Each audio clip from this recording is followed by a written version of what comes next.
अवधूत चिंतन श्री गुरुदेव दत्त श्री स्वामी समर्थ तुम्हा सर्वांचं माझ्या चॅनलमध्ये खूप खूप मनापासून स्वागत आहे। आज आहे गुरुवार, माझ्या सगळ्या स्वामी भक्तांना शुभ गुरुवार। तर आपण सगळेजण स्वामींच्या सेवेला लागला आहोत।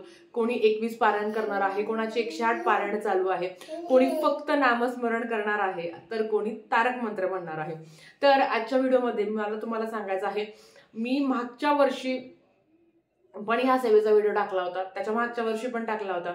मला ह्या 2-3 वर्षात आलेले अनुभव किंवा म्हणजे असंख्य आहे, अशी कोणीच नाही की ज्याने महाराजांची सेवा केली आणि महाराजांनी त्याला काही दिलं नाही, असं कधीच होत नाही। पण आता गेले काही दिवस झाले ना, असे अनुभव येत आहे। नक्कीच माझ्या दुसऱ्या चॅनल वर मी सांगण्याचा प्रयत्न करेल।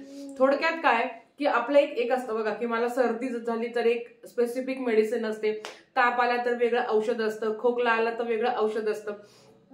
पण हे स्वामी चरित्र सारामृत असा ग्रंथ आहे किंवा 11 गुरुवार असे व्रत आहे की ह्या व्रताने तुमच्या सगळ्या इच्छा पूर्ण होतील। एक खूप चांगल्या ताई आहे, खूप नावलौकिक आहेत त्यांचं, ज्या मधुश्री क्रिएशन तुम्ही नेहमी त्यांचे व्हिडिओज म्हणजे त्यांचे बघत असाल की ते ऑनलाईन साड्यांची सेल करता, सॉरी साड्यांचं नाही, कुर्त्यांची सेल करता।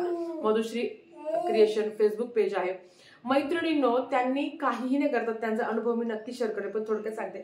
त्यांनी फक्त स्वामी चरित्र सारामृताचे 21 पाठ केले। त्यांना म्हाडामध्ये घराची लॉटरी लागली। त्यांनी ऑनलाईन मला तो स्क्रीनशॉट पाठवला की बघत आहे।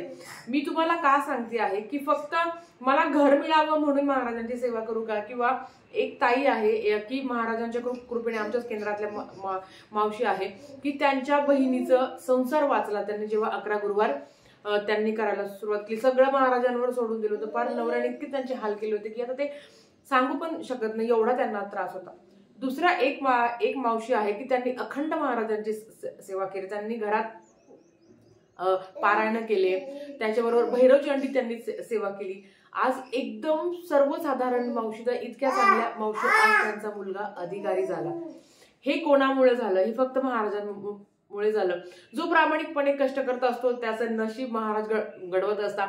आपल्या सगळ्यांना माहिती आहे, प्रत्येक स्वामी भक्ताचं नशीब आहे, महाराज घडवत राहतात। पत्रिकेत कितीही अडचणी असो, काही असो, आपली सेवा आपली भक्ती, तर आपली सेवा आपली भक्ती इतकी स्ट्रॉंग ठेवायची, महाराजांप्रती विश्वास इतका दृढ ठेवायचा की मला माहिती आहे ना, मी 21 पारायण करणार आहे, ह्या 21 पारायणामध्येच मला नोकरी लागेल, माझ्या मुलाचं लग्न होईल, माझ्या मुलीचं लग्न होईल, माझ्या आयुष्यात जे काही संकट आले आहेत ते कमी होतील। जेव्हा हा दृढ विश्वास तुमच्या प्रती येईल ना, तेव्हा तुम्हाला कुठलीच चिंता उरणार नाही, कुठल्या समस्या उरणार नाही। मला माहिती आहे वैवाहिक जीवनामध्ये खूप अडचणींना तुम्ही आता सामना करत असाल, कुठला पण त्रास असतो तुम्हाला, मग सासू सासऱ्यांचा असो, नवऱ्याचा असो, काहीही असो। मला एक सांगायचं की त्या त्रासांपेक्षा मोठे आपले स्वामी आहे। त्या त्रासातून मार्ग काढायचा आहे फक्त आणि फक्त श्री स्वामी चरित्र सारामृत हा ग्रंथ जरी तुम्ही हातात घेतला मैत्रिणींनो, रोज तुम्हाला एक पाठ करणं, एक पाठ म्हणजे काय, 1 ते 21 अध्याय वाचणं तुम्हाला शक्य होत नाही, तुम्ही नामस्मरण करा, तुम्ही कमीत कमी 11 तुम्ही कमीत कमी तारक मंत्राचं पठण करा, नाही तुम्हाला एक पाठ होत ना तर रोज 7-7 अध्याय वाचा। 7 अध्याय वाचून पण तुम्ही 3 दिवसात पारायण करू शकता, तुम्ही 3-3 अध्याय वाचून तुम्ही 7 दिवसात पारायण करू शकता। अशा अशक्य कोटीच्या पण गोष्टी ह्या सेवेने होता। मला माहिती आहे तुम्ही सगळ्या जणी सेवेला लागले आहे। जे कोणी वंचित असेल, ज्यांना खरंच तुम्हाला वाटतं ना की एक लक्षात ठेवा, आपण स्वामी सेवेकरी आहोत, आपल्या मनात एकच असं की महाराज माझं चांगलं केलं ना तर माझ्यामुळे अजून 4 लोकांचं चांगलं। जेव्हा तुम्ही म्हणत असता की ताई आम्ही स्वामी सेवेत आलो, तुझ्यामुळे आलो, अहो मी कोणीच नाहीये, हे सगळं महाराजांनी घडवलं आहे, सगळं महाराज, तुम्ही मी कोणी नाही। तुम्हाला स्वामी सेवेत आणणं, तुमच्याकडनं किती पारायण करून घेणं, तुमच्याकडनं किती सेवा करून घेणं, हे सगळं महाराज ठरवता, मी कोणीही नाहीये। मी फक्त एक त्यांचं पत्र आहे जे तुमच्यापर्यंत पोहोचवण्याचं काम करते। आपल्या गावाकडे बघा अजून पण ते काका आहेत आणि आपल्याला आपलं जे टपाल असतं ते आपल्याला देत असतात, ते मी काम करते। मी कोणीही नाहीये, तुमच्यासारखीच आहे। हे सगळं आणि सगळं महाराज घडवता, माझ्यामुळे हे तुझ्यामुळे ते अजिबात नाही। मी तुमच्या समोर आज बोलती आहे, मी किती श्वास घेणार, मी कुठे थांबणार, मी काय बोलणार, हे सगळं महाराज घडवता।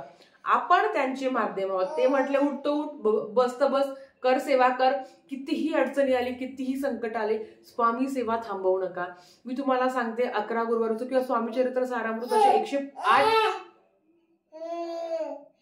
तर स्वामी चरित्र सारामृताचे 108 पारायण जरी असले केले तरी त्यांना संतान प्राप्ती होते. खूप महिला आहे अशा की ज्यांना संतान प्राप्ती व्हावी म्हणून त्या सेवा करत असतात. मैत्रिणींनो, मी तुम्हाला, जर तुम्ही मला फॉलो करत असाल आधीपासून, तुम्हाला माहिती आहे की स्वामी 24 म्हणजे माझा मुलगा, तर तुम्हाला माहिती आहे की स्वामी चरित्र सारामृतानेच म्हणजे माझ्यावर तर अशी वेळ होती का मी तर तुम्हाला माहिती आहे की माझी केस तर अशी होती का मी तर लिटरली म्हणजे मला माहितीच नव्हतं का मी प्रेग्नेंट आहे. आणि मी गोळ्या घेणं, सगळं गोड काय म्हणतात गरम खाणं, नाचणं कुदणं, ह्या सगळ्या गोष्टी केल्या.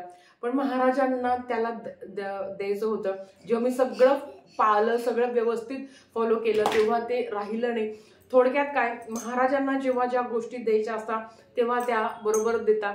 फक्त वेळ आली पाहिजे. मला तर अशा कमेंट्स येतात कधी कधी, सॉरी प्लीज आजच्या दिवस समजून घ्या, तर मला कधी कधी अशा कमेंट्स येतात की ताई आम्ही 108 पारायण केले, 2दा पारायण केले, आता तिसरी वेळ आली आहे तरी महाराज माझ्यावर पावले नाही, माझ्या आयुष्याची राख रांगोळी गेली.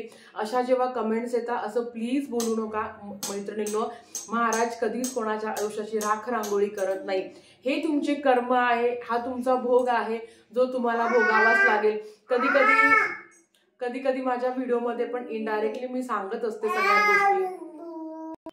हा तर तुम्हाला माहिती आहे की माझ्या पण लाईफमध्ये अशा काही गोष्टी घडल्या, ज्या घडल्या, जो माझा भोग होता, जो मला भोगावा लागला.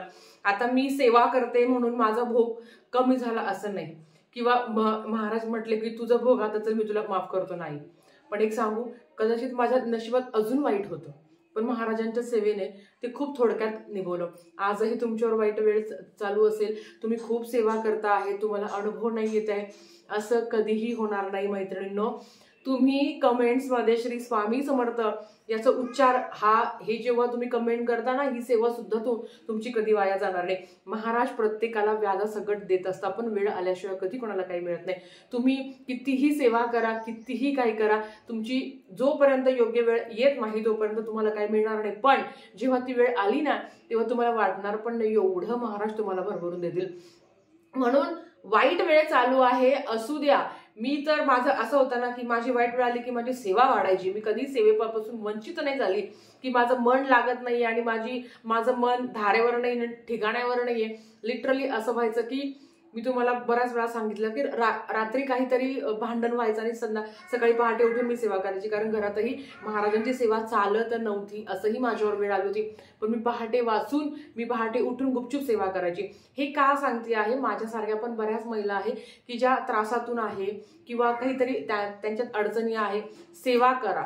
आयुष्यात जसं मी तुम्हाला सांगत राहते की दुःख आहे, येणार आहे, त्याला आपण काही करू शकत नाही, पण आयुष्यात सेवेला पण पर्याय नाहीये. जो महाराजांचं नामस्मरण करतो त्याच्या आयुष्यात भरभरून देता. आजपासून तुम्हाला सेवा करणं शक्य होणार नसेल तर उद्यापासून करा. प्रगट दिनाच्या 1-2 दिवस इकडे तिकडे सेवा झाली तर महाराज का तुम्हाला शिक्षा देणार आहे का? नाही. मासिक धर्म आला असेल, सुद्धा पेटा आला असेल, थांबून घ्या, नंतर कंटिन्यू सेवा करा. ही सेवा केल्याने महाराज तुम्हाला भरभरून देतील. मी इथेच बसलेली आहे. तुम्हीही मला सांगत असं की ताई असं झालं तसं झालं, खूप छान होणार, आपल्या सगळ्यांचं खूप छान होणार. फक्त मैत्रिणींनो थोडीशी कळ काढा, थोडीशी सेवा तुम्ही पण वाढवा. महाराजांवर कधी अविश्वास दाखवू नका. होणार, प्रत्येकाचं काम होणार, पण वेळ आल्याशिवाय कधीही कोणाला काही मिळत नाही. तर आजच्या व्हिडिओसाठी फक्त इतकंच. सेवा झाली नसेल तर परत आज करा, उद्या करा. अगदी तुम्ही रात्री जरी स्वामी चरित्र सारामृताचं पारायण केलं तरी महाराज काहीही बोलणार नाही. कुठलेही नियम नाही. मी तुम्हाला जसं सांगितलं, फक्त मांसाहार वर्ज्य आहे, बाहेर गावी परान्न वर्ज्य आहे, परान्न शक्यतो करू नका. पण लग्न कार्याला जायची वेळ आली तर आपण गायत्री मंत्राचं पठण करून तुम्ही ते अन्न ग्रहण करू शकता की जेणेकरून दोष लागणार नाही. बाकी कुठलेच नियम नाही. आवर्जून सगळ्यांनी छान पद्धतीने सेवा करा. महाराज तुमच्या माझ्या सगळ्यांच्या इच्छा पूर्ण करून हीच महाराजांचरणी प्रार्थना करते आणि आजचा व्हिडिओ इथेच थांबवते. आवडला असेल तर लाईक, शेअर, सबस्क्राईब करा. भेटूया परत अशाच एका नवीन व्हिडिओ सोबत. श्री स्वामी समर्थ.